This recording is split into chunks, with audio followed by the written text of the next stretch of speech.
up, guys? Or I guess I should be saying bonjour, greetings from France. I'm here in Cannes for the 72nd Annual Film Festival. I'm here to watch some movies, kicking things off with the opening film of the festival, and it's a peculiar choice for an opening film of such a prestigious festival.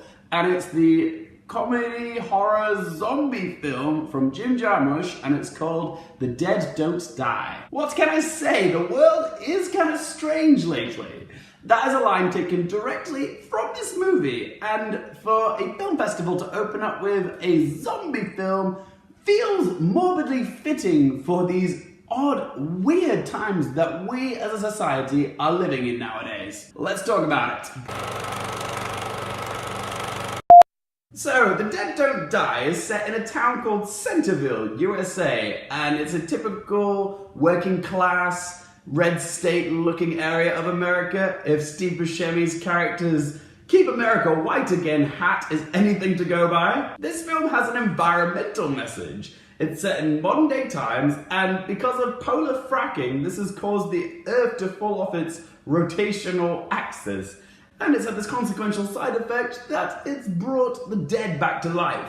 Whoopsie. So when the dead start to rise, we see a bunch of the Centerville citizens try to survive this zombie apocalypse. The attitude of the civilians' reaction to the zombie apocalypse is one of numbed objectivity. Like, they're not even surprised by it because the world is so balmy and messed up as it is that the zombie apocalypse doesn't really surprise them that much. It was almost expected. In a world where Donald Trump is the freaking president of the United States of America, we become numb to the absurdity. The Dead Don't Die is Jim Jarmusch's Black Mirror. He is showing us the ugly reflection of our society through a parable about zombies. A character called Hermit Bob, played by Tom Waits, spews out some wisdom at the end of this film, saying everybody was already a zombie to begin with. The zombies in this film gravitate towards things that help them cope or distracted them from the madness of modern life back when they were living. They're stumbling around the streets looking for things like coffee, candy, or Xanax. There's a bunch of zombies that have their heads down in smartphones as they're trawling the streets for flesh. Chardonnay. Did she just say Chardonnay? It's amusing and apt in an existential kind of way. Although I will say I do think Jim Jarmusch did go a little bit heavy on the subtextual source. He really likes to glob it on towards the end. Just saying, a little bit of subtlety goes a long way. The performances in this are all great. You can tell that Jim Jarmusch specifically wrote the sardonic police chief with Bill Murray in mind, because nobody does Bill Murray better than Bill Murray. It's a performance that's actually elevated by Murray's lack of effort, because he's very deadpan in real life. It works very well for this film, and he bounces off well with Adam Driver and Chloe Sevigny's characters. Tilda Swinton steals this film though, as the Scottish samurai sword-wielding mortician, Zelda Winston. That performance was just pure delight. I did have a good time watching this film, but I did have a few issues with it. Overall, it felt a little bit uneven, particularly in the beginning bit of the film, because it does take a bit of time to get going.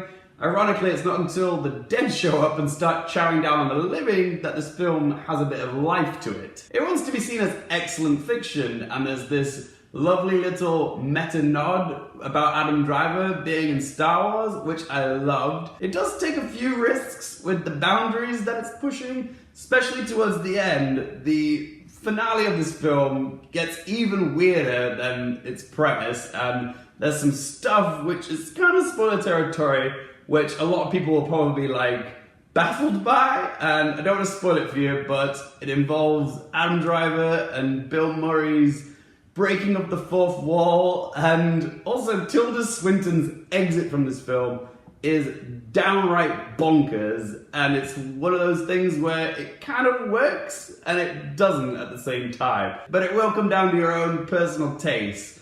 Personally, I thought it worked, but I can see a lot of people going, what the hell just happened? It is such a weird exit for Tilda Swinton. If you like meta humor and oddball stuff, then yeah, you'll probably appreciate it. So let's ask those three questions. Firstly, would I watch this again? As far as zomcoms go, this one ain't bad, but I will say I preferred other films like Shaun of the Dead and Zombieland, and I'm just realizing Bill Murray was also in Zombieland. He loves a good zomcom. I did have fun with this film, but it's not something I would feel the need to buy on Blu-ray or watch immediately. It's probably something I'd watch again in the future. So yeah, I probably will watch it again eventually. Question number 2, would I recommend it for you guys?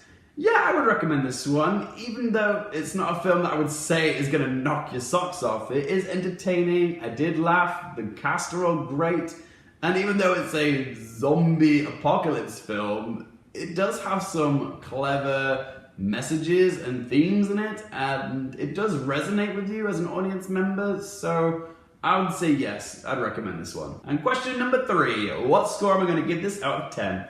I'm going to give The Dead Don't Die a score of 6.5 out of 10. There you go, guys. That is my review for The Dead Don't Die. But remember, this is just one bloke's opinion. I'd like to hear from you guys. Are you excited for this film? Are you going to go see it? My quick question for you guys today is, what is your favorite Bill Murray movie?